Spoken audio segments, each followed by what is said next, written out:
Olá, vamos conversar sobre 3 temas hoje na área da cardiologia, né? Nesse curso preparatório. O primeiro vai ser sobre hipertensão, o segundo vai ser insuficiência cardíaca e que a gente divide em 2 partes, porque a insuficiência cardíaca tem toda a parte da fisiopatologia do tratamento e também das descompensações, então vão ser divididos em 2 partes. A gente vai começar com a hipertensão arterial sistêmica.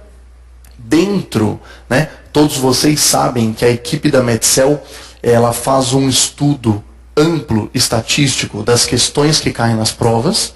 Então, dentro da área da cardiologia, hipertensão é um tema muito cobrado pela prevalência, pela importância, né, desse problema na população do mundo e também do Brasil. E insuficiência cardíaca também, a gente vai ver na próxima aula, que hoje nós vivemos uma pandemia no mundo também de pacientes com insuficiência cardíaca. Quando a gente começa a falar então sobre a hipertensão, tanto as diretrizes como os livros de cardiologia, eles chamam a atenção que nós ainda temos a situação de que a primeira causa de morte e mortalidade no mundo são as doenças cardiovasculares, né? E quando a gente fala de hipertensão, a gente sabe que muitos pacientes hipertensos são assintomáticos e que muitas vezes a hipertensão é detectada em exames de rotina, em exames de screening, de check-up.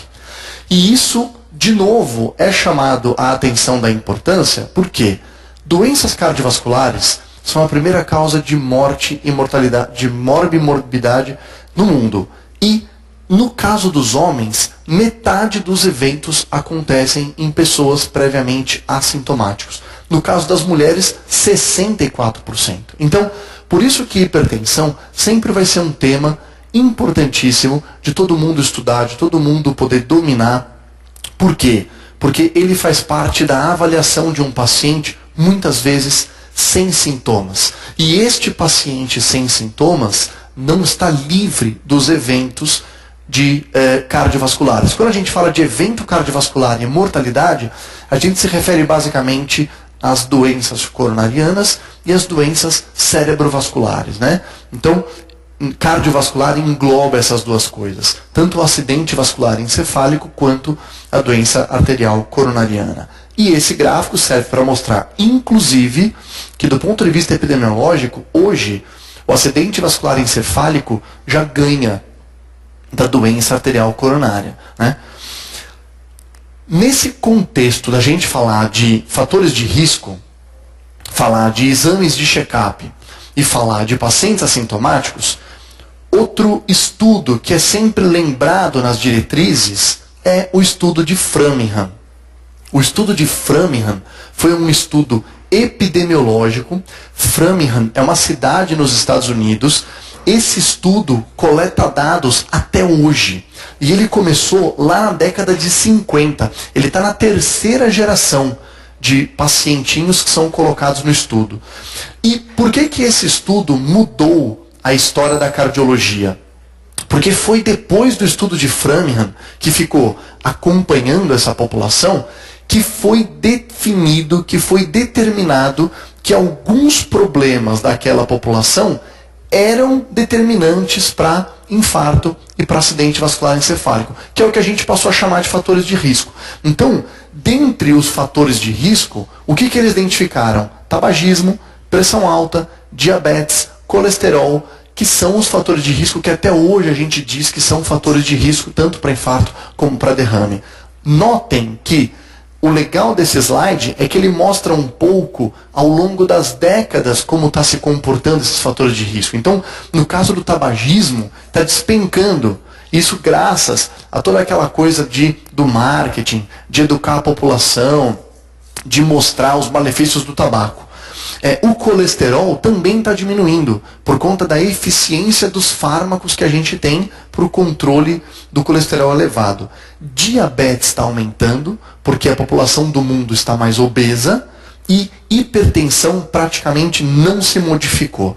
Então isso é importante a gente chamar a atenção. Por quê? Porque a hipertensão constitui como um fator de risco cardiovascular importante e independente. Então, participação da hipertensão. Quando a gente fala da hipertensão, além do infarto, além do derrame, a gente sabe que ela também é uma condição que pode levar à insuficiência renal, à insuficiência vascular periférica, à retinopatia e dados de epidemiologia que de vez em quando caem nas provas. Então, ela permanece como um fator de risco maior da doença cardiovascular.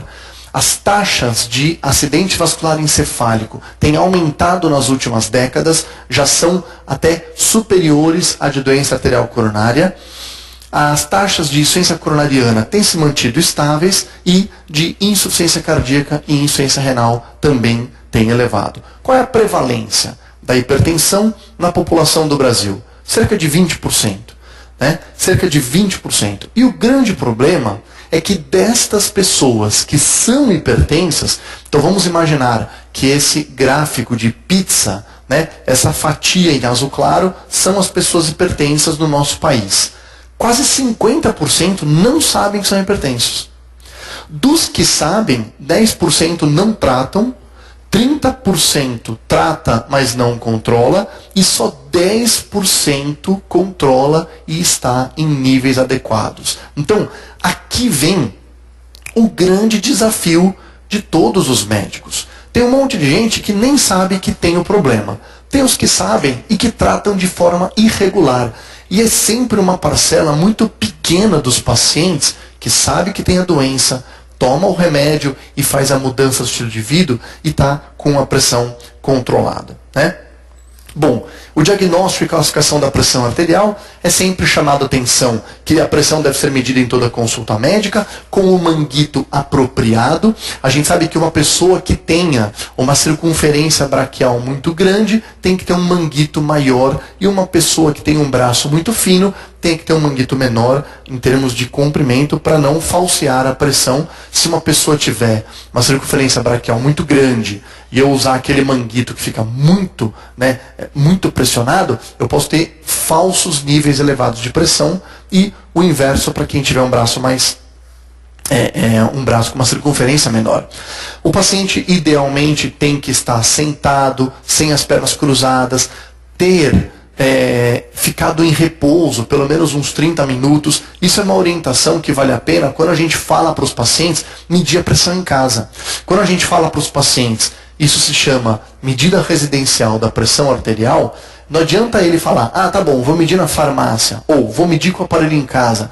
E aí ele sai correndo do trabalho antes de almoçar, passa na farmácia médica. Quer dizer, claro que a pressão durante a nossa atividade do dia a dia, ela varia muito, ela varia extremamente. E se qualquer um de nós, fôssemos medir a nossa pressão enquanto a gente trabalha, enquanto a gente está caminhando, ela vai vir com um nível que não tem a ver com o diagnóstico de hipertensão, porque é um nível durante as nossas atividades.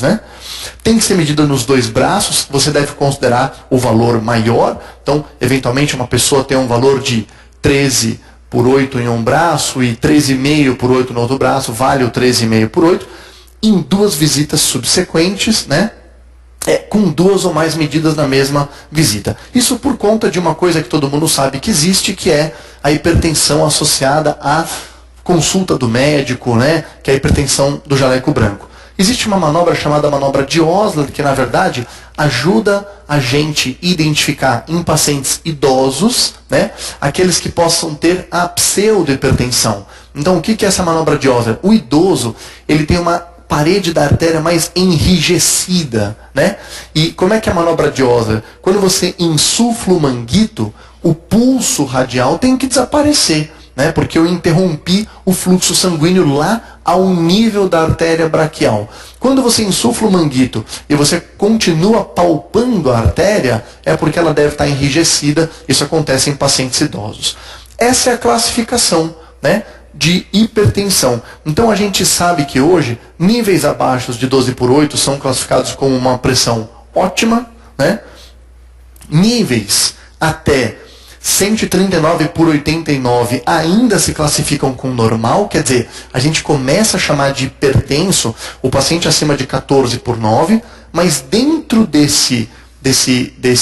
dessa faixa entre 120 e 139, tem essa denominação de ótima, normal, normal limítrofe. Aí eu tenho hipertensão 1, hipertensão estágio 2, hipertensão estágio 3, e eu posso ter uma hipertensão isolada do ponto de vista sistólica. Também acontece mais em pacientes idosos. Essa é uma tabela que também está nas diretrizes, né? Está nos slides que vocês têm e vem se mantendo, né?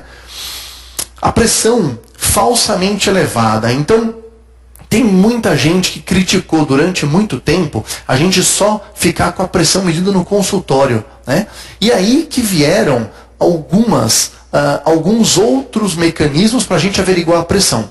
Existe a medida residencial da pressão arterial, né, em que esses pacientes, quando medem a pressão em casa, ela deve ficar numa média menor do que 130 por 85, e o MAPA, a medida ambulatorial da pressão arterial, que é aquele aparelho que as pessoas colocam no laboratório, vão para casa fazer as suas atividades. Qual que é a grande crítica do MAPA? Tem muitos pacientes que fazem o MAPA e o número de medidas que o aparelho produz corretas é baixo.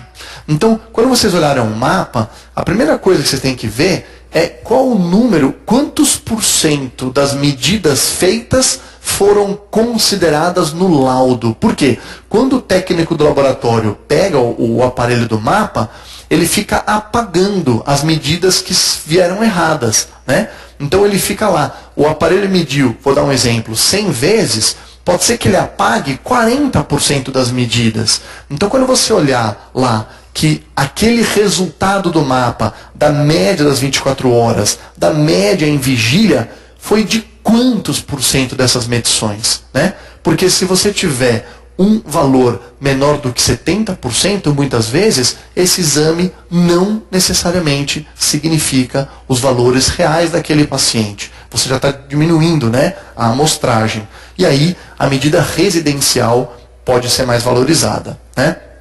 Então, a gente sabe que no sono, a nossa pressão, em geral, cai para baixo de 110 por 70. Na vigília, ela se mantém abaixo de 130 por 85.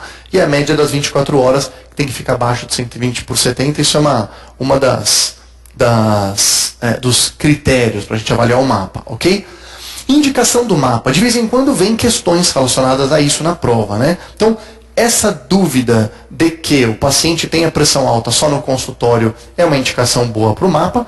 A avaliação de uma pressão que eu vejo que é resistente ao tratamento é que toma cuidado, porque tem muita prova que usa isso como pegadinha para falar que a indicação de MAPA é investigar a hipertensão secundária. Não é, tá? Essa alternativa é sempre errada. Você não pede MAPA na avaliação de pressão secundária. É que o problema é que muitos pacientes com hipertensão resistente ao tratamento têm hipertensão secundária. E aí que fica a dúvida. Por quê? Quando eu pego um paciente que é hipertenso, eu dou um remédio, não melhora. Dou 2, não melhora. Eu posso falar assim, vou pedir um MAPA para ter realmente ideia de como está ao longo do dia com esses 2 fármacos, porque aqui no consultório parece que não está ajudando. Aí tudo bem, você pediu um MAPA. Agora, uma outra coisa que também você é obrigado a fazer, quando você tem um pacientinho que você está dando remédio e ele não melhora, você tem que excluir as hipertensões secundárias. Então são ações que andam em conjunto, mas o MAPA não ajuda ao diagnóstico de hipertensão secundária. Suspeita de hipotensão arterial sintomática, mas é uma indicação menos pedida, menos importante. E a avaliação da eficácia do tratamento. Então, eu frisei aqui embaixo do slide, não é indicação de MAPA eu pesquisar hipertensão secundária, né? E aqui um pouco do que seria a hipertensão do jaleco branco. Aquela que no consultório vem acima de 14 por 9 e no MAPA vem menor, a vigília, né? A nossa média da vigília é menor do que 130 por 85. E, portanto, o paciente não é hipertenso, é só no consultório que ele está hipertenso. E existe uma outra condição menos frequente que no consultório a pressão pode vir baixa e na vigília não. De qualquer forma, qual que é a mensagem dessa parte, né, do consenso? A medida residencial da pressão arterial, ela é muito importante. Tanto porque ela fornece essas informações, não precisa ir até o laboratório colocar o aparelho como do mapa, e o paciente se monitora, ele ajuda a adesão ao tratamento, ele medir a própria pressão, né, com todos os critérios.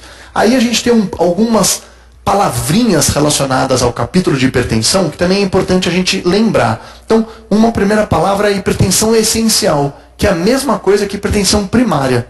O que é isso? São 90% dos pacientes que têm pressão alta. Então, quando uma pessoa tem pressão alta, começa a ter pressão alta, em geral isso é um problema do vaso, da resistência vascular periférica, e não existe uma outra causa relacionada a isso. São 90% dos casos. Essa hipertensão primária surge entre 30 e 50 anos de idade. O que significa isso? Não é normal, né, não é comum eu ter um paciente de 22 anos hipertenso. Quando eu encontro um paciente de 22 anos hipertenso, é obrigatório eu pesquisar se aquele paciente tem hipertensão secundária. Porque não é para uma pessoa abaixo de 30 anos começar a ter pressão alta. E essa hipertensão secundária pode ser de várias coisas, né? Aquelas doenças que a gente vai falar aqui, endocrinológicas, renais, etc e tal, mas pode ser por estresse, pode ser por medicamentos que ele use, pode ser por aqueles estimulantes e assim por diante. Da mesma forma, é incomum eu ter um paciente de 60 anos que nunca foi hipertenso e começar a ficar hipertenso. Pode ser que ele não soubesse o diagnóstico, é diferente, né? O que a gente de vez em quando encontra, uma pessoa que nunca teve, né, a postura de ir fazer consultas regulares. Ele vai com 60 anos, às vezes ele é hipertenso e nem sabia. Mas uma pessoa que conta para você, que frequenta o médico e que nunca foi hipertenso e que começa a hipertensão depois dos 50, também a gente é obrigado a descartar a hipertensão secundária. É uma pista, né? Então, a hipertensão secundária seriam esses 10% dos casos em que existe uma causa levando à hipertensão. Em geral, essa causa é renal, é o maior grupo que está inserido dentro das hipertensões secundárias. Então a gente sabe que a hipertensão pode levar à insuficiência renal, mas as doenças renais, as apatias, também podem levar à hipertensão e assim por diante. Eu posso ter uma causa renovascular, que é uma alteração do fluxo sanguíneo renal, e isso ser a causa da hipertensão, e se eu corrigir essa estenose de artéria renal, eu curo o paciente.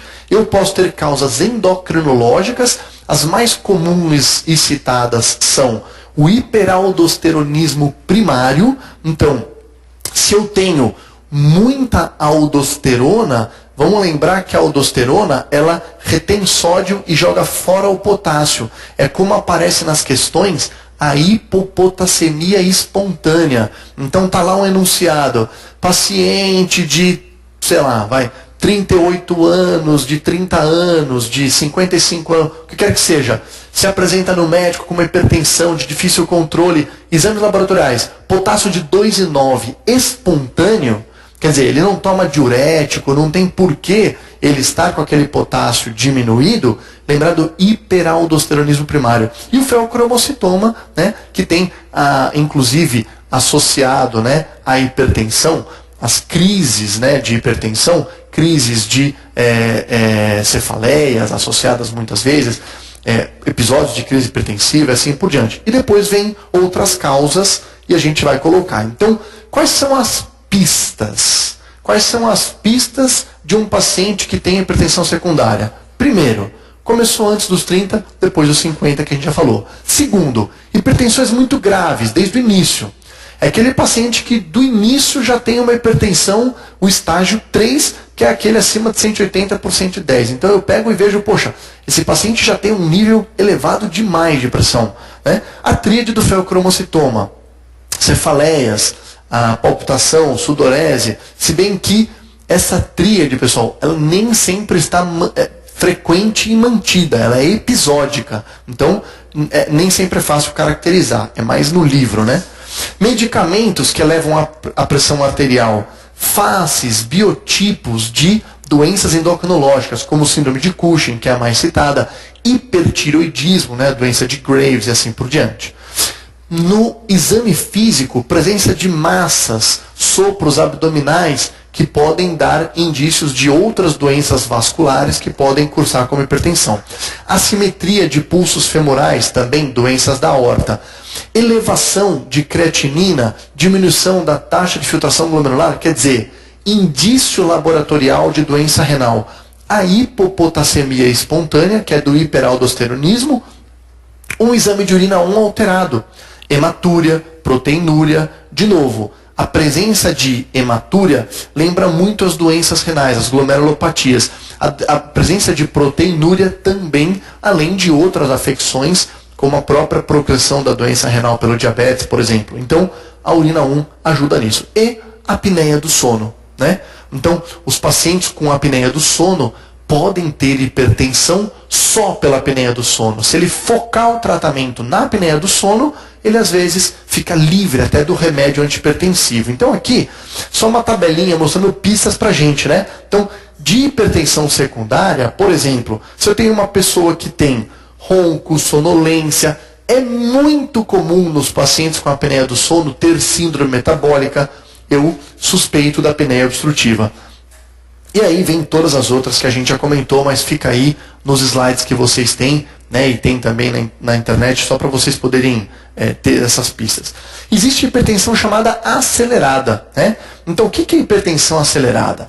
A hipertensão acelerada é aquela pressão em que a gente começa já a ter perda de função renal, e eu tenho uma pista no exame físico de que isso está acontecendo olhando o fundo de olho. Quando a gente estuda o tema da hipertensão na cardiologia, eles focam muito na avaliação do fundo de olho. Por quê? Porque o fundo de olho é o único lugar no corpo humano que você enxerga o vaso, né? Através da córnea, do cristalino, do humor vítreo, a gente enxerga os vasos da retina e eles refletem o que deve estar acontecendo em outros territórios vasculares, como o renal. Então, quando eu faço um fundo de olho, esse é um fundo de olho normal, tá? Então, o que nós temos no fundo de olho? Nós temos uma região que é onde se forma o nervo óptico e é onde chegam as artérias e saem as veias, que esse é o ponto cego. Esse é o famoso ponto cego da retina. Aqui a gente não enxerga, né? Porque estão chegando essas estruturas. E, em contrapartida, eu tenho aqui a fóvea, né? A mácula, que é onde eu enxergo com maior nitidez. Tanto que o que os oftalmologistas fazem nas doenças da retina é proteger isso aqui ao máximo, né? Quando eles dão tiros de laser, etc e tal, é tudo para proteger essa região, porque se pegar essa região, a pessoa fica cega, né? E isto daqui é o chamado disco óptico. No fundo de olho normal, ele tem que ser nítido, claro, você tem que conseguir ver a delimitação desse fundo óptico. Esse é um fundo de olho em que você tem presença de hemorragias, você tem a presença de alguns exudatos. Então, se o paciente é hipertenso e o fundo de olho está alterado, eu chamo de hipertensão acelerada, ok? E eu já faço uma inferência que ele deva ter doença vascular renal. Já é uma hipertensão com lesão de órgão-alvo. Aqui, com exudatos mais ricos, mas ainda o disco óptico bem mantido. Existe a hipertensão maligna. No caso da hipertensão maligna, qual é a diferença? A hipertensão maligna, além dessas alterações de fundo de olho, né, de ter exudato, hemorragia, eu tenho a presença do papiledema, do edema de papila. Como é que eu vejo edema de papila?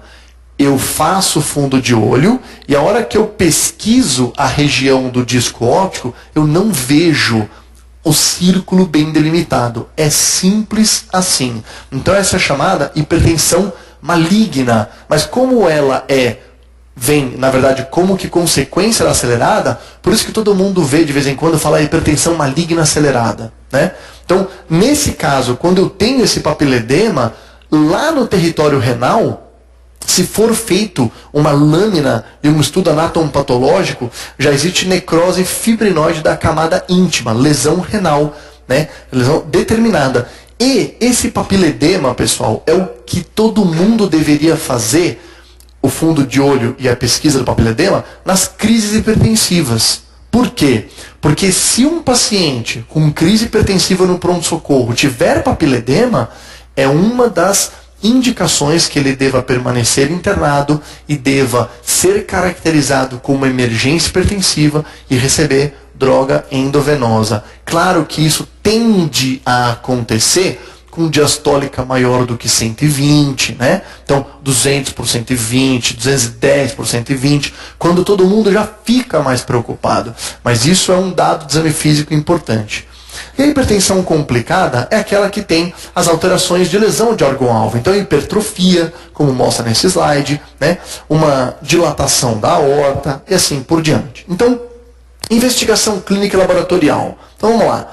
Sempre a gente vai caracterizar a etnia do nosso paciente. A etnia ajuda quando a gente pensa em fármacos, né? Porque os indivíduos da raça negra e indivíduos que têm a descendência indígena, os inibidores de ECA, né? E os BRA, bloqueador do receptor angiotensina, eles não funcionam bem. Então, funciona melhor para essa população o bloqueador de canal de cálcio, né? O diurético e assim por diante. Idade de início da hipertensão, a presença de antecedentes familiares, a presença de outros fatores de risco, porque depois a gente vai ver uma tabelinha disso, os medicamentos que esse pacientinho está usando, lesões de órgão-alvo que ele já conte, porque pode ser que naquela primeira consulta ele já diga que ele tem, né, a insuficiência cardíaca, o problema no rim, já tenha tido um acidente vascular encefálico, já tenha tido uma síndrome coronariana, então eu já sei que ele teve lesão de órgão-alvo. Verificar os níveis tensionais, claro, lembrar de verificar a pressão deitado, sentado e em pé, principalmente nos pacientes que têm risco de hipotensão postural, que são os idosos, diabéticos, etilistas e todo mundo que já está tomando um remédio para pressão. É bom documentar como é que está a pressão desse pacientinho sentado, que é a posição ideal, e depois em pé, que ele pode ter episódios de hipotensão postural e você vai documentar isso. Buscar indícios no exame físico das lesões do órgão-alvo, então como a gente falou, faz parte. E tem um dado muito interessante, que é o índice tornozelo braquial, né? Então, esse índice tornozelo braquial é quando a gente mede a pressão arterial sistólica lá na artéria tibial, ao nível do tornozelo. E aí eu comparo ela com a pressão sistólica do braço, do membro superior.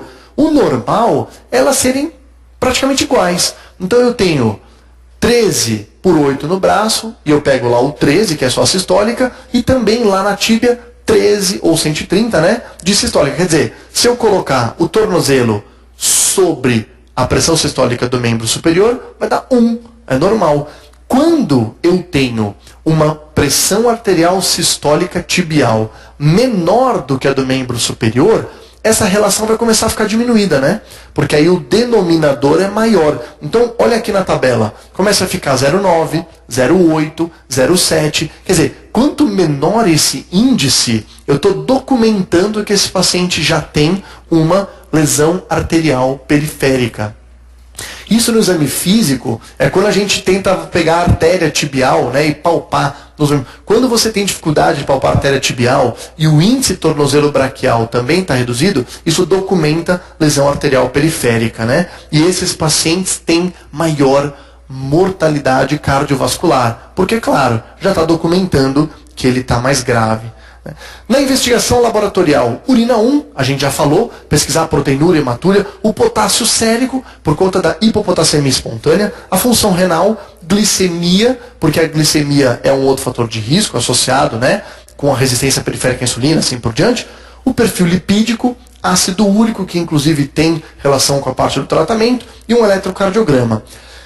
Tem alguns pacientes que, além de pedir a urina 1, eu devo pedir a pesquisa de microalbuminúria. São os pacientes com diabetes, síndrome metabólica ou com 3 ou mais fatores de risco. Então, por quê? Porque se ele tiver microalbuminúria, a gente sabe que já puxa a indicação de uma classe específica de medicamento, que são os inibidores de ECA ou o bloqueador do receptor angiotensina. Então, nestes pacientes, então o paciente é diabético ou ele é metabólico, eu não devo ficar contente só com a urina 1. É importante ter a pesquisa de microalbuminúria para documentar. E, da mesma forma, eu também não fico só com a glicemia de jejum. Tem alguns pacientes que eu preciso pedir o teste de tolerância oral à glicose. Quais os pacientes? Pacientes que a glicemia de jejum veio entre 100 e 125, né? Porque a gente sabe que o normal é menor que 99, né? 2 dígitos. E acima de 125 ele é diabético. Se ele vem nesse intermediário, né? O teste de tolerância oral à glicose, quer dizer, o pacientinho chega em jejum no laboratório, colhe uma glicemia, toma 75 gramas de destrose e colhe depois de 2 horas, né? Então, esses pacientes que têm essa glicemia indeterminada ou num pacientinho que tenha outros fatores de risco para diabetes, síndrome metabólica, ajuda a eu ter certeza de que ele não tem diabetes. Por quê? Porque quando uma pessoa começa a ter diabetes, a primeira etapa do diabetes é pós-prandial. Então, no tempo zero que a pessoa começa a ter resistência periférica à insulina importante, ele come e demora para o açúcar baixar. E isso o TTG pega. Só que quando ele colhe a glicemia de jejum com 8 horas, já está normal. Então, estima-se que quando a glicemia de jejum altera, a pessoa já era diabética há cerca de 4 anos, só nesse período pós-prandial. Então você não vai pedir para todo mundo o TTG, mas para essa população que você suspeita que ele possa estar nessa fase, você já pode pedir para ter o diagnóstico. Mulheres que tiveram diabetes gestacional, depois que o nenê nasce, acabou o diabetes dela gestacional, mas ao longo da vida inteira, pedir glicemia de jejum pode não ser suficiente. O correto é pedir o teste de tolerância oral à glicose. Recentemente, a Sociedade Americana de Diabetes e Brasileira de Diabetes tem também sugerido que possa pedir hemoglobina glicada, né, nesses casos, sendo que hemoglobina glicada menor do que 5,7 significaria o resultado paciente normal. E hemoglobina glicada acima de 6,5, o paciente é diabético mesmo tendo glicemia de jejum normal. Né? Então essa é uma postura nova. Então vocês vão ver muitos médicos pedindo hemoglobina glicada para o paciente até como screening, já junto com a glicemia de jejum. Ecocardiograma, né, para poder avaliar aquela hipertrofia, insuficiência cardíaca, etc. e tal, e outros exames guiados pela prática clínica. Bom, fatores de risco que a gente falou lá no primeiro slide, né? Tabagismo, dislipidemia, diabetes, idade no homem acima de 55, na mulher acima de 65 e antecedentes familiares. Sendo que o antecedente familiar também conta quando o parente de primeiro grau, no caso do homem, teve algum evento antes de 55. Então, se um pacientinho vira e fala assim, o meu pai teve infarto, com que idade? 70? Isso não é um antecedente familiar forte. Porque com 70 anos, o risco que a idade traz já é um risco universal, né? Então, eu não fico preocupado especificamente com aquele paciente porque o pai teve infarto. Agora, se ele falar, eu tive um pai, um irmão que teve um evento cardiovascular antes dos 55, ou uma mãe antes dos 65, aí isso é um antecedente familiar muito forte. E esse antecedente familiar forte é o que a gente chama de um painel genético gratuito que os pacientes dão pra gente. Porque quem teve um pai que infartou aos 50 anos, é muito possível que ele tenha uma predisposição genética e que por isso ele tem um passo à frente em relação a fatores de risco, né? Lesões subclínicas, então hipertrofia vista no eletro, hipertrofia documentada no eco, exames de carótida com Doppler demonstrando também a espessura aumentada, né, da médio íntima da carótida, o índice tornozelo braquial que a gente falou, esse índice tornozelo braquial não aparecia nas diretrizes anteriores, né? Isso é uma coisa mais recente. O clearance de creatinina diminuído e a microalbuminúria, né? Bom, as condições a gente já comentou lá no começo da aula, e aí eu estratifico o meu paciente, né? Então eu vou ter pacientes sem nenhum fator de risco, nem lesão de órgão-alvo, eu vou ter alguns pacientes que não têm lesão de órgão-alvo, mas têm fatores de risco, e eu vou ter pacientinhos que vão ser os mais graves, que têm lesão de órgão-alvo já, então todos que tiverem lesão de órgão-alvo são os de mais alto risco. E o diabetes se inclui nessa categoria. Então, todo paciente com diabetes é de alto risco, mesmo que ele não tenha nenhuma lesão de órgão-alvo, mesmo que ele nunca tenha infartado, mesmo que ele nunca tenha tido derrame. Por quê? Porque diabetes é uma doença definidora de aterosclerose. Quem tem diabetes tem entupimento de coronária e de artéria cerebral. O que muda é o grau desse entupimento e o comportamento, que é a chance dele instabilizar ou não. E aí a gente vem nessa tabela. Claro que ninguém vai decorar essa tabela, mas é legal vocês olharem para essa tabela para começar a estudar e interpretar. Então olha só, se eu tenho um paciente que tem uma pressão ótima, menor do que 12/8, sem nenhum fator de risco, ela não tem risco adicional nenhum, tá lá, né? Da mesma forma, esse paciente sem nenhum fator de risco vai ficando sem risco adicional até o estágio 1. Por outro lado, olhem como o paciente, mesmo com pressão menor que 12/8, quando ele tem condições associadas, ele já tem risco cardiovascular documentado, né? E que vai piorando conforme ele tem a pressão mais elevada. Então, deixa eu ver o que mais chama a atenção. Então, meta para esses pacientes. E aqui, pessoal, o pessoal tem discutido cada vez mais isso na medicina, e a gente tem que usar o bom senso. Eu tenho que ser em tudo na medicina, não é só na cardiologia, não é só na hipertensão. Eu tenho que ser o mais agressivo quanto mais grave for o meu paciente. Então, é igual o infarto, né? Quando você tem aqueles pacientes que você vai entrar com tudo, né? O antiagregante, via oral, endovenoso, tal, é o cara de mais alto risco. Por quê?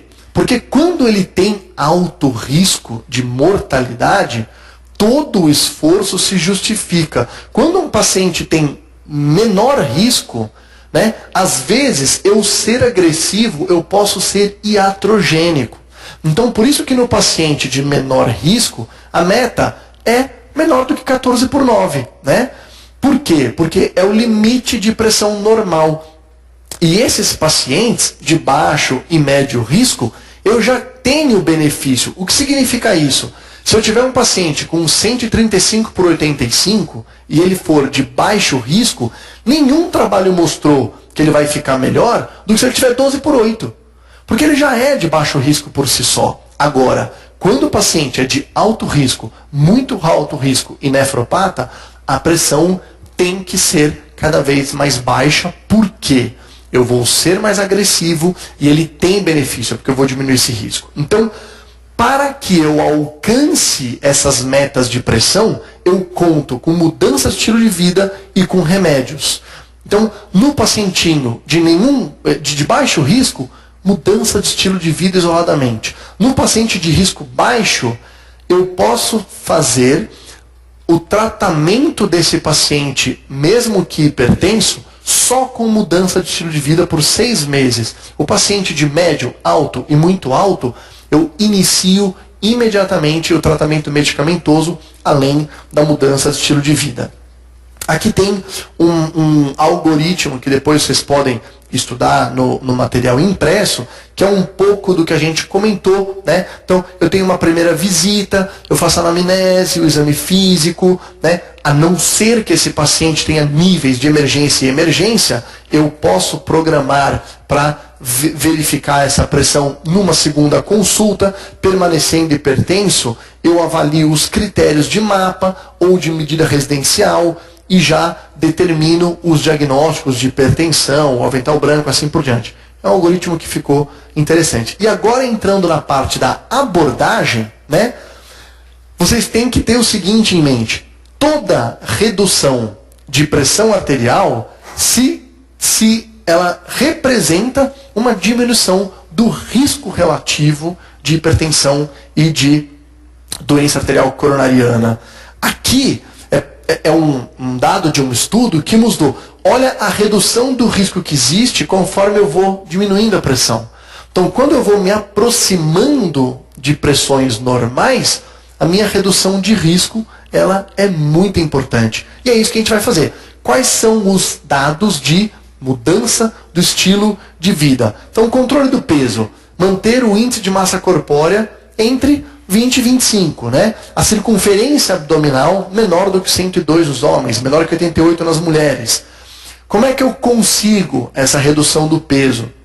Vai entrar alimentação, vai entrar atividade física. E quando a gente fala de alimentação, tem um estudo muito forte, muito pesado, porque ele foi publicado no New England Journal of Medicine. Então, quando está lá no consenso de hipertensão as orientações de alimentação, é baseado do estudo DASH, Dietary Approach to Stop Hypertension, mostrando que refeições com uma menor quantidade de calorias, com porções de frutas, de legumes, né, e redução de gordura saturada, isoladamente diminuíram 11 milímetros de mercúrio na sistólica e 5 na diastólica. Isso é muito significativo. Então, é por causa desse estudo que a gente fala, sim, que se os pacientes tiverem refeições menores, né, com uma quantidade de calorias ingerida menor no dia todo, com 3 a 5 porções de frutas e legumes ao longo do dia, ele vai de verdade diminuir o risco de infarto e derrame só com isso. A redução do sódio, que todo mundo sabe, né? Cerca de 2 gramas são dos próprios alimentos e 4 gramas seria o que ele podia acrescentar, mas a regra prática é: não leve o saleiro para a mesa, deixa só o que foi preparado. O consumo de álcool, que tem aqui um trade-off, né? Quantidades de álcool pequenas tem um pequeno benefício cardiovascular, mas esse limite é muito tênue. Uma quantidade um pouco maior de álcool acaba sendo muito prejudicial, então tem que haver uma recomendação do limite da quantidade de redução de álcool, e todos esses elementos contribuem aqui para a redução da pressão arterial. E quando a gente fala de remédios, estes são os principais: os diuréticos, beta-bloqueadores, bloqueador de canal de cálcio, alguns de ação central, vasodilatador direto, IECA e os bloqueadores do receptor angiotensina. Diuréticos, a gente sabe que tem 2 classes principais que a gente vê no tratamento da hipertensão: os tiazídicos e os de alça, né? Os tiazídicos, que é hidroclorotiazida, clortalidona, eles têm um poder diurético fraco. Então ninguém vai dar hidroclorotiazida para desinchar um paciente. Mas eles têm um poder antihipertensivo alto. Como é que eles atuam como antihipertensivo? Diminuindo a resistência vascular periférica. Então, o diurético tiazídico, ele não trata a hipertensão por ser diurético. De novo, o poder diurético é fraco, mas ele tem uma ação importante na resistência vascular periférica. Ele tem alguns efeitos colaterais? Tem. Ele diminui o potássio, ele aumenta ácido úrico, então em pacientes com hiperuricemia eu tenho que tomar cuidado, pacientes com gota, né? E pode ter um leve aumento de glicemia, né? Ele é um remédio usado como primeira escolha em monoterapia e depois pode ser mantido em associação. Principal indicação dele como primeira escolha em monoterapia: indivíduos idosos. Você dá doses baixas de diurético tiazídico e indivíduos da raça negra, né? Que tanto os diuréticos como o bloqueador de canal de cálcio são bastante utilizados e bastante eficazes. Já o diurético de alça, que é a furosemida, o Lasix, que é o nome comercial, eles são o contrário. Ele tem um poder diurético forte e um poder antihipertensivo fraco. Então aqui eu uso para aqueles pacientes que têm uma situação de hipervolemia, né? Então, paciente renal crônico, em que tem a retenção de líquido, alguns pacientes com insuficiência cardíaca, mas de novo, eu não uso a furosemida como um remédio de escolha para tratar um paciente hipertenso. Eu posso usar como um adjuvante ao tratamento, mas eu não dou para ninguém Lasix para tratar hipertensão, ok? E a amilorida, que em geral é um diurético que tem uma associação e que é menos utilizado. Beta-bloqueador. Os beta-bloqueadores, né, em geral, propanolol, metoprolol, atenolol, são os mais usados para hipertensão. Eles são de primeira escolha, são ótimos antihipertensivos. E o que vocês precisam saber para as provas? O que as provas cobram muito? Quais são as principais indicações? Então, no caso do beta-bloqueador, ele é um bom medicamento para jovem. Ele não é um bom medicamento para idoso. Por quê? Porque ele diminui a condução cardíaca lá no NOAV. E o idoso já tem o envelhecimento do sistema de condução. Então, às vezes, um idoso que estava ali compensado pode começar a fazer um pouquinho de bloqueio AV por conta do beta-bloqueador. Então, a gente evita dar em idoso. Ou o idoso pode ter mais chance de ter uma insuficiência arterial periférica e o beta-bloqueador vai piorar e assim por diante. Mas, paciente jovem, é excelente o beta-bloqueador. Pacientes com coronariopatia e pacientes com insuficiência cardíaca também. Todo mundo sabe que no paciente coronariano, o beta-bloqueador, ele, além de antianginoso, ele é um antiarrítmico muito poderoso. Quem mais protege o paciente coronariano de arritmias fatais é o beta-bloqueador. Então você já puxa de novo a indicação dele. Agora, eu não posso dar para uma pessoa que já tenha no eletrocardiograma manifestação de bloqueios AV. Eu não posso dar para pacientes asmáticos, né, por conta do receptor beta-2 da árvore brônquica. Eu não posso dar para paciente DPOC. É possível que ele mascare nos diabéticos o sintoma da hipoglicemia, por causa da descarga adrenérgica que existe na hipoglicemia, o beta-bloqueador mascara, mas é um excelente antihipertensivo. Bloqueador de canal de cálcio. Tem duas classes, né, que a gente conhece. Não dihidropiridínicos e dihidropiridínicos. Esses não dihidropiridínicos são mais usados na arritmia, diltiazem e verapamil.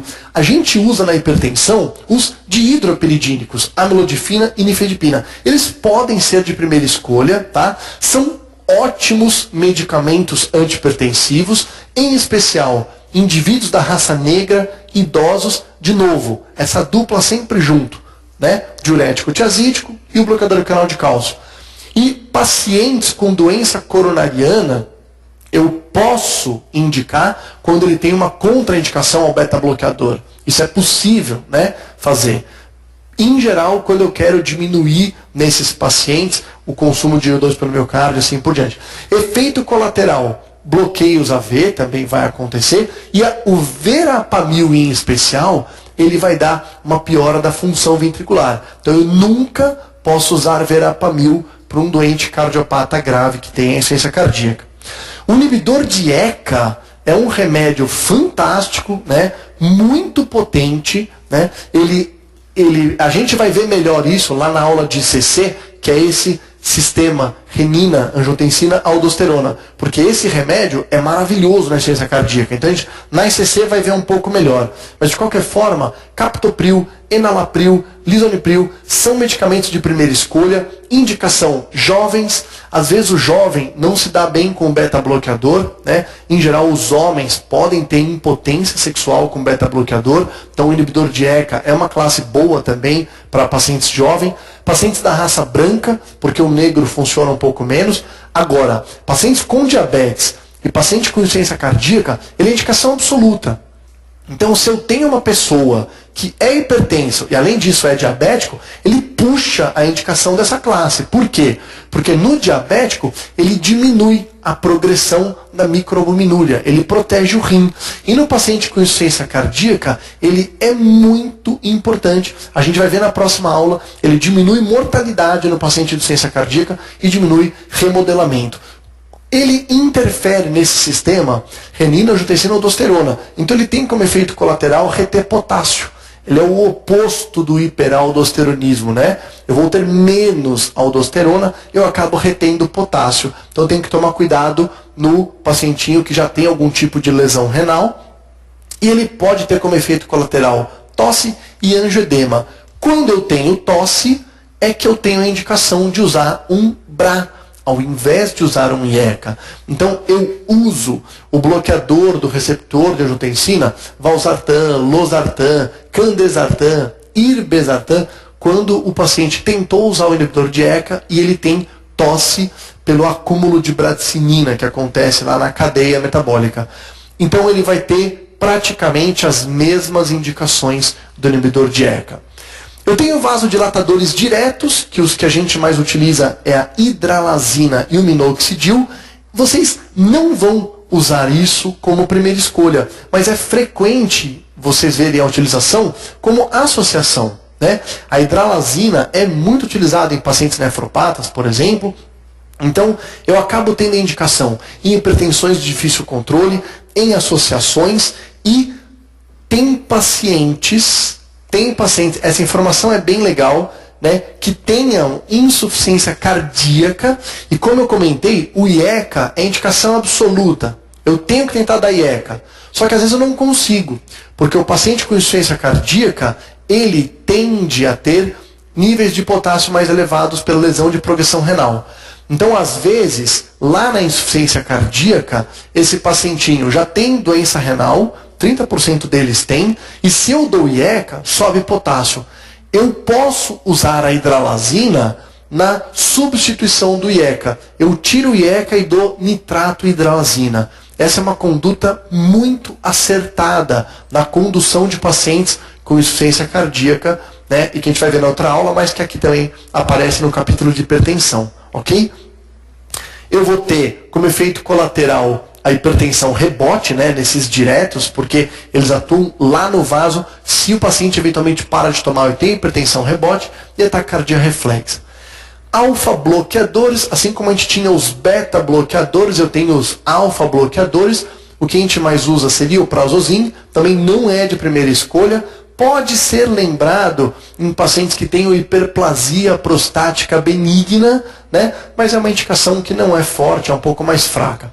Agentes centrais, né, que seriam inibidores adrenérgicos centrais, clonidina, metildopa, reserpina, fortíssimo. A clonidina é um fortíssimo antihipertensivo, também não são de primeira escolha, né, exceto em gestantes. Em gestantes, a metildopa é um medicamento muito seguro, né? O inibidor de ECA é teratogênico, é proscrito na gestante, da inibidor de ECA. Agora, metildopa é um remédio antiquíssimo e muito seguro na gestante. Do contrário, não são usados como primeira escolha, são usados em associação, né, nas hipertensões de difícil controle e assim por diante.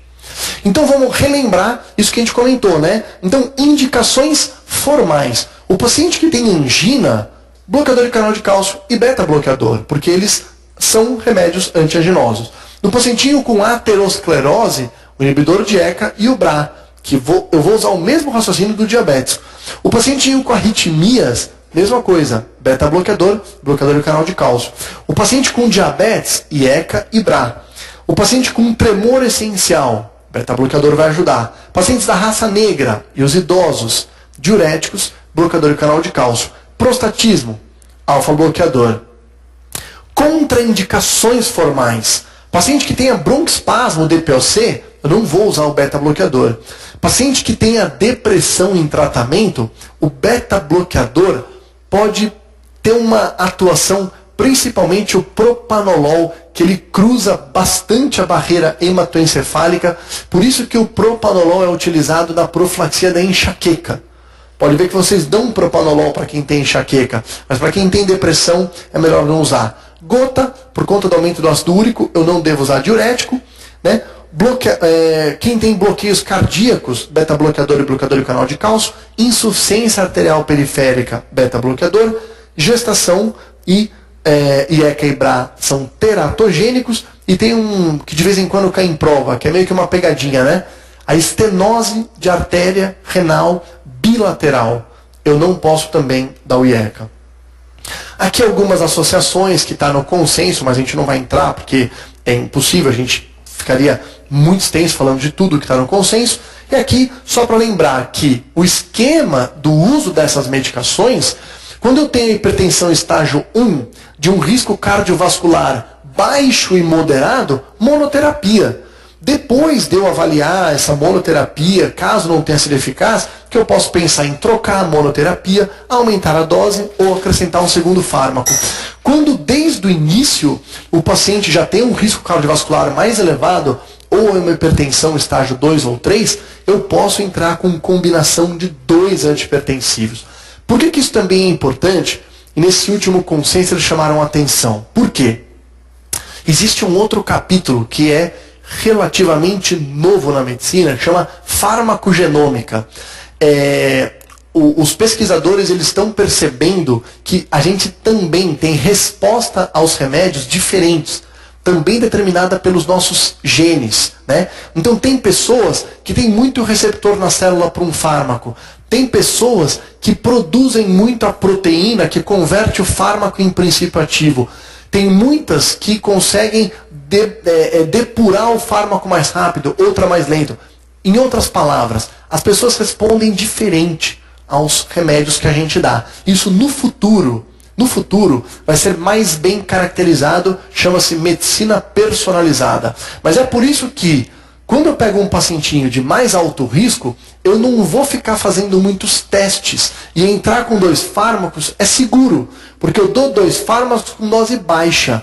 Caso aquele paciente, por exemplo, tenha menos eficácia do inibidor de ECA, o outro fármaco já está atuando. Eu não fico fazendo tantas provas terapêuticas. Então é por isso que está sendo bastante influenciado o uso de 2 antihipertensivos em baixas doses do início em pacientes que já sejam de maior risco cardiovascular. Algumas coisinhas rápidas de urgência e emergência, né? Isso é bem no fim lá do consenso mas é legal vocês lembrarem, e tem aulas específicas, né? Claro, de edema agudo, de infarto, etc e tal. Mas só para lembrar vocês, a gente tem 3 crises hipertensivas. A emergência, que é risco iminente de morrer. A urgência, que não é um risco iminente. Então, na emergência eu tenho minutos para baixar a pressão.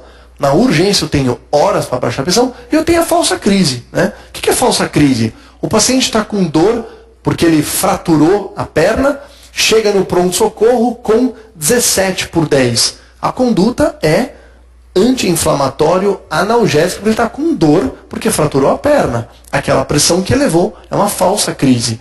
Isso acontece muito com cefaleia.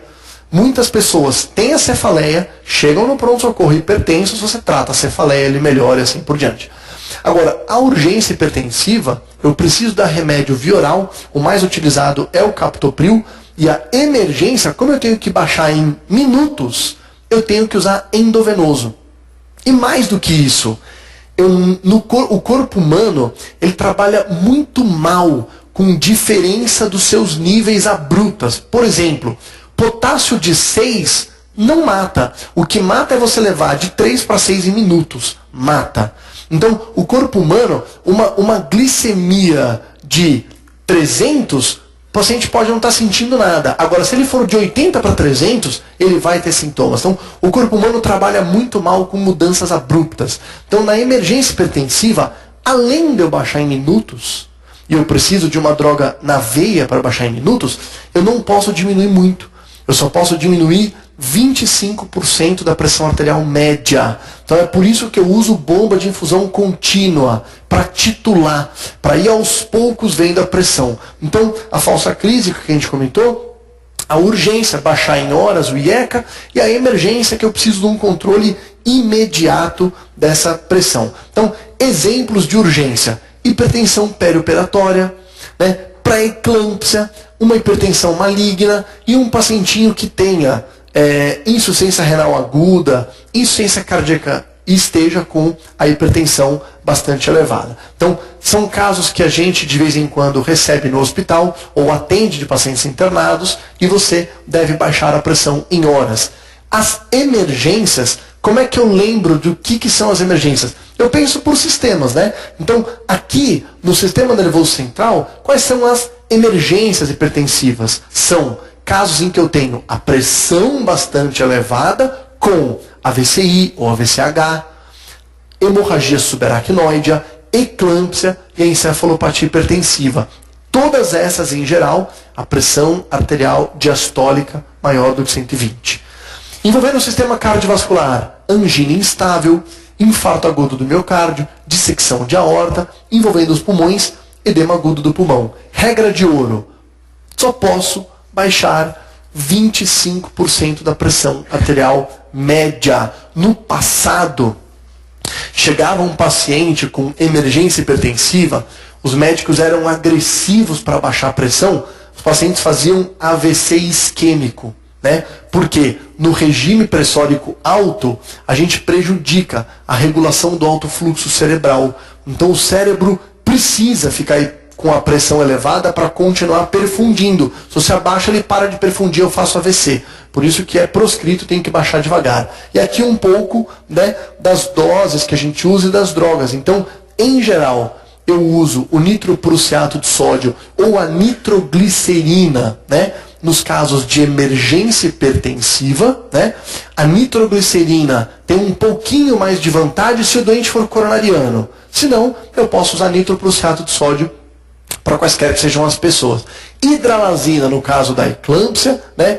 E ali alguns outros que a gente usa menos. O beta-bloqueador no caso de dissecção aguda de aorta, que ajuda, mas eu também vou ter que entrar com nitroprussiato, assim por diante. Esses dois são os mais utilizados. Nitroprussiato de sódio e a nitroglicerina. Vamos fazer algumas questões para a gente poder só encerrar essa primeira aula. Então, uma questão, por exemplo, de um paciente que terá a maior probabilidade de indicar o captopril é aquele que apresenta a proteinúria, né? Por quê? Porque o inibidor de ECA, ele diminui a progressão da doença renal, desde a microalbuminúria até a proteinúria, né? Esse é o marcador mais forte que puxaria a indicação nesse paciente para usar o IECA. Um paciente tem uma hipertensão de causa indefinida e, em avaliações complementares, identificaram alcalose metabólica, hipocalemia espontânea, atividade plasmática de renina baixa. Não precisava nem falar mais nada, né? Sempre cai essa questão. Paciente que tem potássio baixo espontaneamente, hiperaldosteronismo primário, né? É uma hipertensão secundária de causa endocrinológica. O uso do beta-bloqueador é indicado nos casos de, então vamos lá, edema de membro inferior não necessariamente, diabetes mellitus não é obrigatória a contraindicação do beta-block, né? Existe uma sugestão de que ele pode mascarar a hipoglicemia. Pré-operatório, pelo contrário, ele foi estimulado durante muito tempo, inclusive. Agora, overdose de cocaína e asma, eu não posso dar beta-bloqueador. Asma, porque ele vai piorar o broncoespasmo. E a cocaína, pelo seguinte,